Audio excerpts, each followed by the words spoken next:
کہ یہ حدیث پاک شامل ہے ان حضرات کی تقلید پر، ان حضرات کی تقلید کو بھی جو ائمہ دین ہیں۔ سبحان اللہ! کیا معلوم ہوا کہ اس حدیث پاک سے ہم نے نہیں، آپ نے نہیں، آج کے اہل حدیث یا آج کے سنی عوام یا امام نے نہیں، بلکہ صحیح مسلم کو صحیح طور پر سمجھنے والے امام نووی نے جب تقلید کی، صحت کا اس حدیث پاک سے قول کیا، تو ہمارے لیے اور کیا ہو سکتا ہے۔ اللہ ہم سب کو سیدھے راستے پر چلائے۔ مفتی صاحب سے ایک سوال ہم آگے یہ کرتے ہیں کہ چاروں اماموں یعنی امام اعظم ابو حنیفہ، امام شافعی، امام مالک اور امام احمد بن حنبل رحمہم اللہ تعالی علیہم نے بھی اس تقلید کے بارے میں کیا کچھ فرمایا ہے اور یا پھر خاموشی اختیار کی ہے؟ اگر فرمایا تو ائمہ کرام نے کیا فرمایا؟ ہم نے سنا ہے کہ چاروں اماموں نے تقلید کو حرام قرار دیا ہے، کیا صحیح ہے؟ سامعین، بڑا اہم سوال ہے، مگر اس سوال کا جواب سننے سے پہلے وہ بار بار اپنے ذہن میں آپ یاد رکھیں کہ امام اعظم رضی اللہ تعالی عنہ کی پیدائش سن 80 ہجری میں ہوئی، پہلی صدی۔ اس کے بعد جس دن امام اعظم کا انتقال ہوتا ہے اس دن امام شافعی تشریف لاتے ہیں، انتقال 150 ہجری 150 میں، یعنی پہلی صدی یا دوسری صدی۔ میں ایک ذہن دینا چاہتا ہوں، وہ یہ کہ تقلید شخصی کا دور دوسری صدی کے بعد سے باقاعدہ رونما ہوا، اور ان اماموں میں سے جس امام نے بھی آپ نے جو سنا کہ تقلید کے بارے میں حرمت کا فتویٰ دیا کہ حرام ہے، اس کی مراد یا اس سے مراد کیا ہے آپ کو میں بتاؤں۔ چاروں اماموں نے جس تقلید کو حرام بتایا ہے وہ تقلید وہ ہے جو قرآن و حدیث کے خلاف ہو۔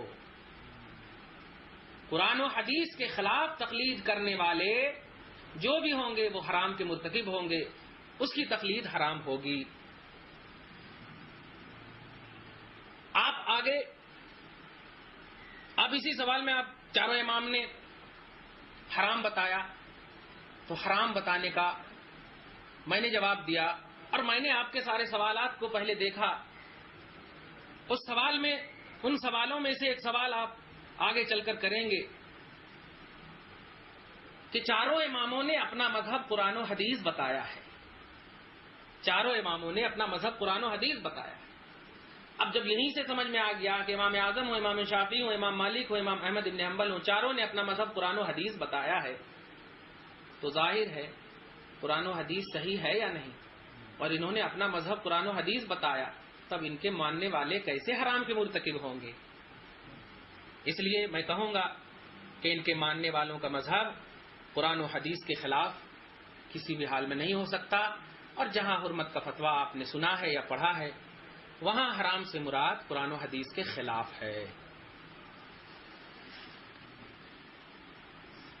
مفتی صاحب سے سوال یہ ہے کہ شامیہ شریف جو فقہ حنفی کی معتبر کتاب سمجھی جاتی ہے، اس کتاب میں یہ مذکور ہے کہ چاروں اماموں نے اپنا مذہب قرآن و حدیث بتایا ہے، بس قرآن و حدیث پر عمل چھوڑ کر ان کے اقوال کو ماننا اور ان کی تقلید کرنا کیسا ہے؟ کیا ان کی تقلید کرنا صحیح ہو سکتا ہے؟ اسی لیے میں نے 5ویں سوال ہی میں یہ تمہید باندھ دیا تھا۔ یہ سوال آپ کا 5ویں سوال کے جواب سے بالکل ظاہر ہے، اس سوال کے جواب کہ انہوں نے جو فرمایا کہ قرآن و حدیث ہمارا مذہب ہے، اسی بنیاد پر تقلید کی جاتی ہے کہ انہوں نے اپنا قرآن اور حدیث مذہب بتایا، اس بنیاد پر ہم تقلید کرتے ہیں۔ اس سوال کا جواب سوال نمبر 5 میں بھی آپ بغور پڑھ سکتے ہیں، دیکھ سکتے ہیں، سن سکتے ہیں۔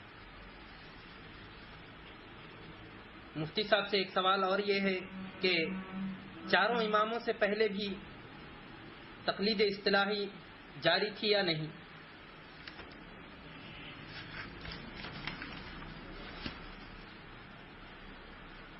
میں نے جب بار بار آپ کو یہ بتایا کہ چاروں اماموں سے پہلے کا زمانہ تو بہرحال پہلی صدی کا ہوگا، یا کھینچ تان کر کے اگر دوسری صدی بھی لاتے ہیں تو 2 صدی تک۔ مگر تقلید شخصی کا دور کب سے ہے یہ میں نے بتا دیا آپ کو کہ تقلید شخصی کا دور 2 صدی کے بعد سے رونما ہوا۔ اب یہ سوال بالکل بے جا ہے، لغو ہے، بیکار ہے کہ تقلید شخصی کا جب دور ہی 2 صدی کے بعد سے شروع ہو رہا ہے تو چاروں اماموں سے پہلے تقلید کا دور ہی نہیں تھا، تو سوال ہی بیکار ہے۔ اگر چاروں اماموں سے پہلے بھی یہ تقلید جاری تھی تو کس امام کی تقلید جاری تھی، اور اس وقت اس امام کی تقلید فرض تھی یا واجب یا مباح تھی؟ کیا تھی یہ ہمیں آپ بتائیے، اور اگر تھی تو انہیں کیوں منسوخ کر دیا گیا، اور نہیں تھی تو کیوں اور پھر منسوخ کیوں ہوئی؟ آپ اس پر مطلع فرمائیں۔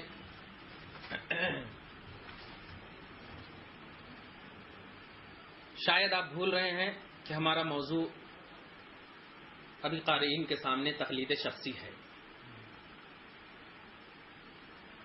کیونکہ آپ نے سوال کا آغاز ہی کیا تھا تقلید شخصی سے، تو آپ موضوع سے ہٹ رہے ہیں۔ اس لیے میں کہوں گا کہ آپ تقلید شخصی پر ہی بحث کریں، اور تقلید شخصی کا دور بالاجماع بار بار کہہ رہا ہوں یہ 2 صدی کے بعد سے رونما ہوا۔ اس لیے غور سے سامعین بھی توجہ سے سنیں کہ اگر ان کے بھی ذہن میں کوئی سوال ابھر رہا ہو کہ صحابہ کی تقلید کیوں نہیں کرتے، حضور صلی اللہ علیہ وسلم کی تقلید کیوں نہیں کرتے، نہیں، ایسا نہیں۔ ایک اور ڈاؤٹس میں آپ کو آپ کا ڈاؤٹس دور کر دوں کہ تقلید کے تعلق سے یہ بھی آپ کا عقیدہ رہنا چاہیے کہ جس امام کی آپ تقلید کر رہے ہیں وہ امام اپنی انتھک کوشش کے مطابق قرآن و حدیث سے مسائل بتائیں، تاہم ان سے خطا کا امکان ہے۔ اسی لیے تو حدیث پاک میں آیا کہ جب مجتہد اجتہاد کرتا ہے اور درستگی کو پہنچتا ہے تو اسے 2 ثواب ملتا ہے، اور جب مجتہد اپنی نیت کی درستگی کے ساتھ اجتہاد کرتا ہے، خطا بھی کر جاتا ہے، تو اس خطا کا اسے عذاب نہیں دیا جاتا بلکہ مزدہ ثواب ملتا ہے، یعنی 1 ثواب ملتا ہے۔ اس کا مطلب یہ ہوا کہ تقلید نبی کی نہیں ہوگی، اس لیے کہ نبی معصوم عن الخطا ہے، نبی خطا سے پاک ہیں، تو تقلید اب نبی کے علاوہ ہی کی ہوگی۔ بس خلاصہ یہ کہ آپ بار بار یہ سوال کر کے عوام کو پچھلا سبق دہرانے کا موقع دے رہے ہیں کہ تقلید شخصی کا دور 2 صدی کے بعد عالم وجود میں آیا۔ چلیے ناظرین، اب ہم آگے کے سوال کی طرف بڑھتے ہیں۔ سوال یہ ہے کہ چاروں اماموں سے پہلے جس امام کی بھی تقلید جاری تھی اس امام کا نام کیا ہے، اور اب بھی اس امام کی تقلید فرض ہے یا واجب ہے یا مباح، یا پھر کچھ بھی نہیں، اور اگر نہیں تو کیوں، کب منع ہوئی اور کس نے منع کی، اور پھر کس نے اس منصب پر ان ائمہ اربعہ کو پہنچایا؟ مطلع فرمائیے۔ ماشاءاللہ، پھر وہی پرانا سوال ہے۔ ناظرین، بار بار ان کا احسان ہے کہ بار بار آپ کو اتنا ٹرینڈ کر رہے ہیں یہ کہ آپ پھر کبھی نہیں بھولیں گے اور تقلید کے دامن سے ہمیشہ انشاءاللہ وابستہ رہیں گے۔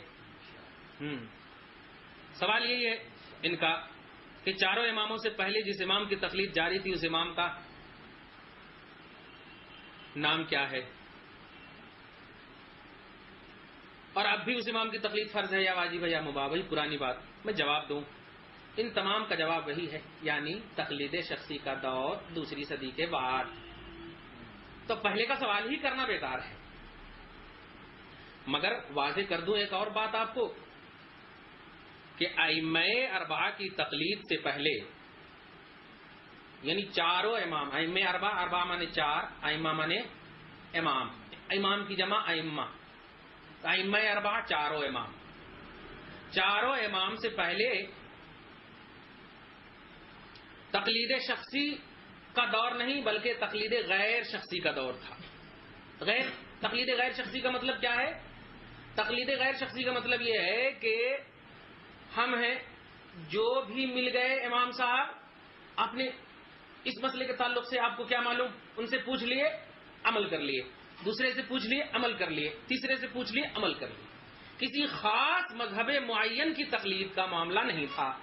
اسی کو کہتے ہیں تقلید غیر شخصی، یعنی چاروں امام کی تقلید سے پہلے تقلید غیر شخصی کا دور تھا۔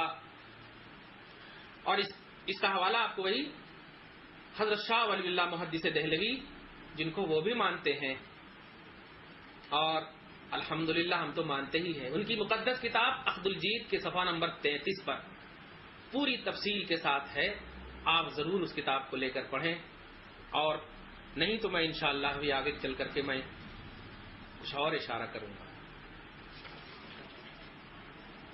مفتی صاحب، ہمیں اجماع کی تعریف کیا ہے اور اجماع کن لوگوں کا معتبر ہے؟ کیا تقلید شخصی اصطلاحی پر اجماع ہوا ہے؟ اگر ہوا ہے تو کب، کہاں، کیسے ہوا ہے؟ مختلف فرمائیں۔ ماشاء اللہ، یہ بالکل بڑا اہم سوال تھا واقعی، اس کو آپ بغور سمجھیں اور سنیں۔ اجماع کی تعریف انہوں نے پوچھا۔ اجماع ڈکشنری میں، لغت میں عزم اور اتفاق کا نام ہے۔ عزم پختہ ارادہ، اتفاق متفق ہونا، یہ لغت میں ڈکشنری میں آپ جب دیکھیں گے۔ سورہ یوسف آیت نمبر 15 میں اللہ تعالیٰ ارشاد فرماتا ہے وَأَجْمَعُوا أَن يَجْعَلُوهُ فِي غَيَابَةِ الْجُبِّ۔ اجمعوا، اور ان کے بھائیوں نے عزم کیا، ان بھائیوں نے عزم کیا، کن کے بھائیوں نے؟ یوسف کے بھائیوں نے اتفاق کر لیا، عزم کر لیا، کس بات پر؟ کہ یوسف کو تاریک کنویں میں ڈال دیا جائے۔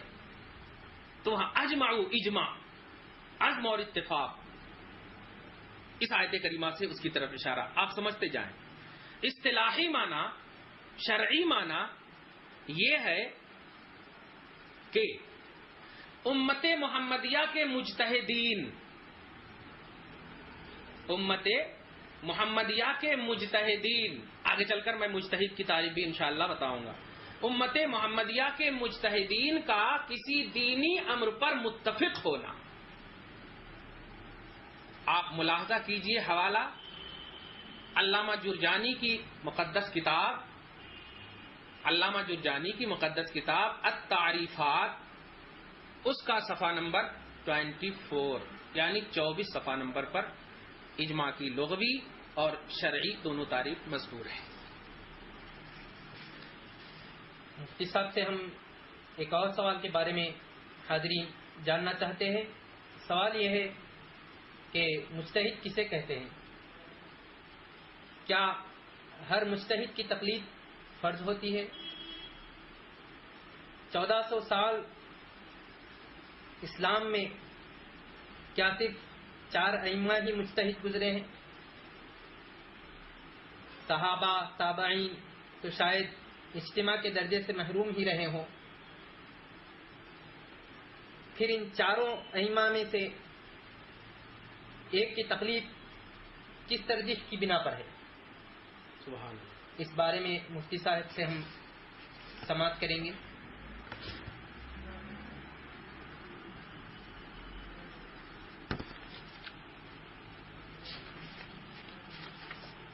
سامعین، مجتہد کی تعریف انہوں نے پوچھا ہے۔ دیکھیے، مکلف مسلمان دو طرح کے ہوتے ہیں. مکلف مسلمان کا مطلب یعنی جس مسلمان کو شریعت نے جن چیزوں کی تکلیف دی ہے. تکلیف سے یہ مراد نہیں سمجھیے گا آپ کہ پریشانی والی تکلیف نہیں. نماز پڑھنا، حج کرنا، زکوٰۃ دینا، یہ مکلف مسلمان ان تمام چیزوں کے مکلف ہیں. وہ تکلیف شرعی ہے، یہ پریشان کن تکلیف نہیں ہے. دو طرح کے ہوتے ہیں، ایک مجتہد، دوسرے غیر مجتہد. میں اس کی تفصیل آگے کروں گا. میں مجتہد کی صرف تعریف انہوں نے پوچھا ہے اس لیے میں مجتہد کی تعریف بتا دوں. مجتہد وہ ہے جس میں اس قدر علمی لیاقت ہو اور اس قدر علمی قابلیت ہو کہ قرآنی ارشادات، یعنی قرآن نے جو فرمایا، قرآنی ارشادات، قرآن کے جو اسرار و رموز ہیں، پوشیدہ باتیں، قرآن کی آیتوں کے اندر، وہی میں اور کو والا معاملہ جو کہہ رہا ہوں، قرآن کی آیتوں میں جو باتیں پوشیدہ ہیں وہ نیز کلام الہی کے مقصد، ان تمام چیزوں کو جو مکمل طور پر پہچان سکے اسے مجتہد کہتے ہیں.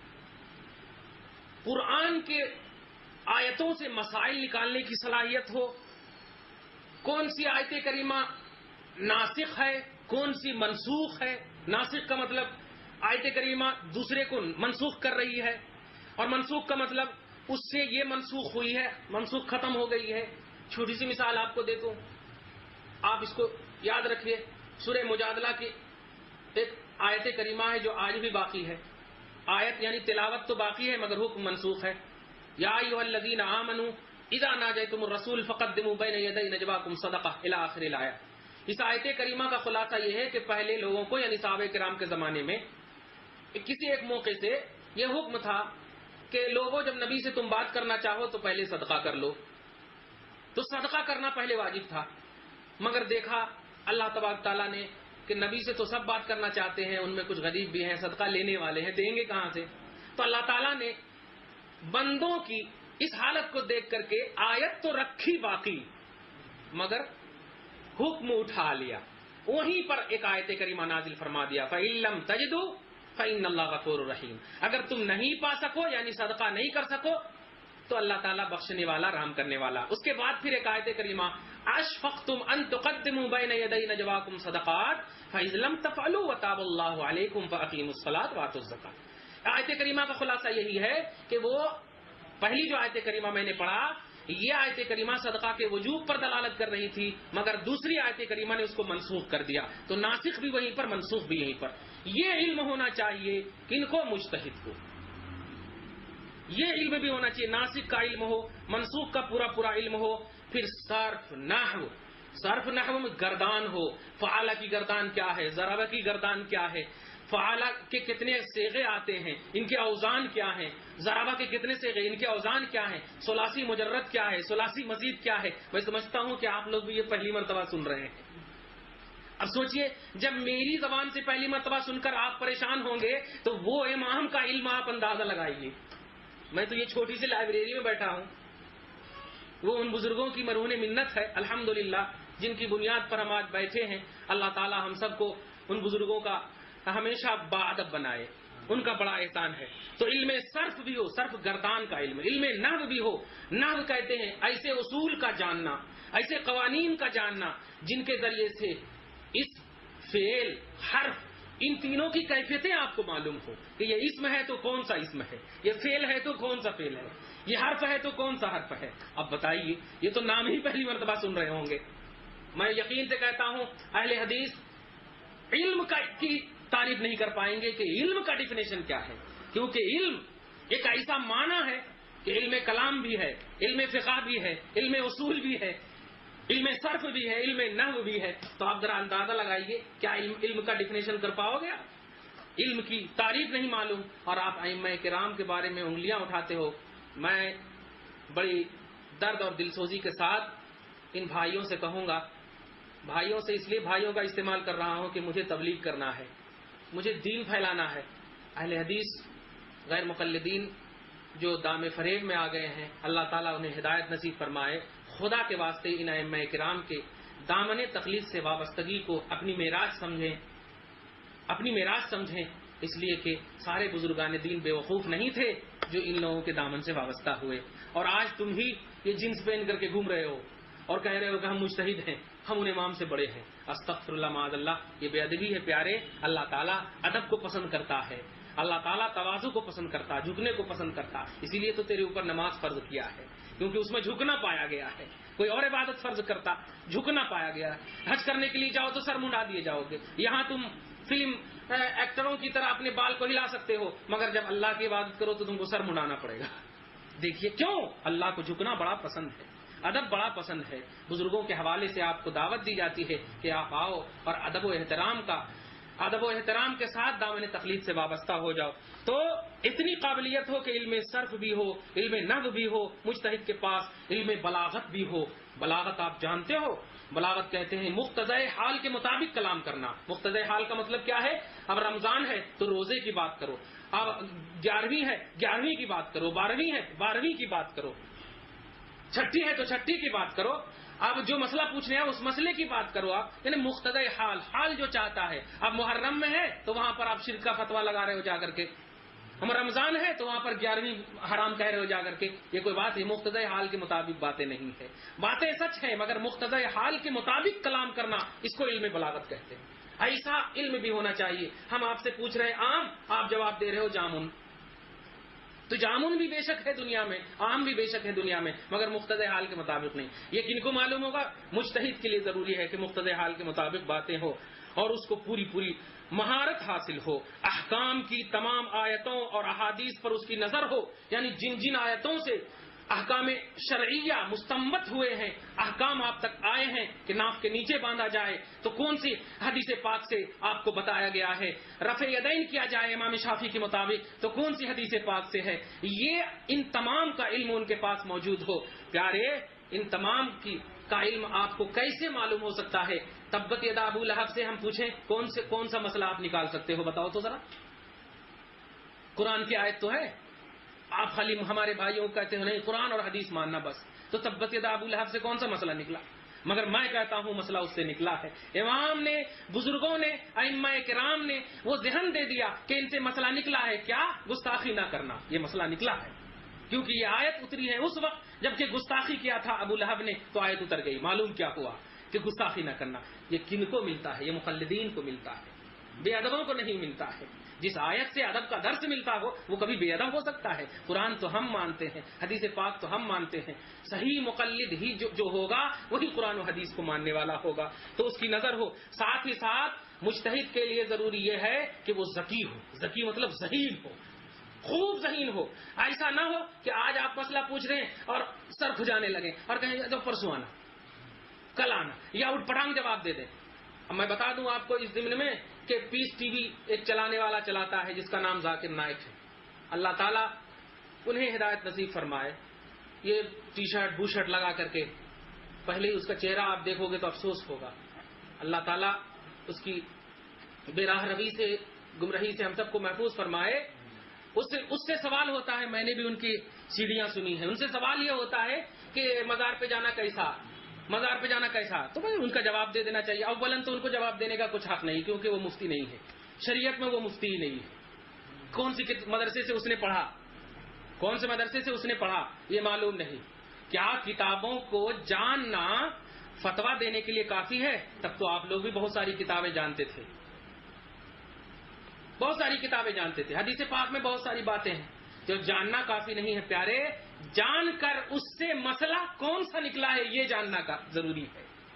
تو ہمارے لیے قرآن و حدیث جاننا ضروری نہیں، بلکہ قرآن و حدیث سے جو مسئلے نکلے ہیں وہ ضروری ہے، مسئلے نکلے ہیں وہ ہم کو ضروری ہے۔ ورنہ ہم قرآن و حدیث تو جانتے ہی ہیں کہ قرآن میں فرمایا گیا اللہ تعالیٰ فرماتا ہے صدقہ کرو، تو اب ہم کریں گے صدقہ؟ بتائیے تو پھر تو حج کرنے جانا نہیں چاہیے، نبی سے بات ہی نہیں کرنا چاہیے، رسول اللہ کا نعرہ ہی نہیں لگانا چاہیے۔ خیر، تو ہم نے سنا ہے کہ ان سے پوچھا گیا تو مندر کی تشبیہ دیا اس نے کہ ہمارے باپ دادا مندر جاتے تھے، ہم لوگ مزار پہ جاتے ہیں۔ حالانکہ آپ کو ایک لطیف اشارہ بتاؤں، مندر سے تشبیہ دینے کا مطلب کیا ہوا؟ مندر پہ جو جاتا ہے وہ بت پرستی کرتا ہے، اور بت پرستی شرک ہے شریعت میں۔ تو اب جب مزار پہ جانے کو وہ مندر سے تشبیہ دے رہا تو اس کا مطلب یہ ہوا کہ مزار پہ جانا شرک ہے، مزار پہ جانا شرک ہے، اس لیے کہ تشبیہ دیا اس نے، اس سے مشابہت دیا۔ حالانکہ آخر میں کیا کہتا ہے؟ مزار پہ جانا حرام ہے۔ اب بتائیے، شرک جو سب سے بڑا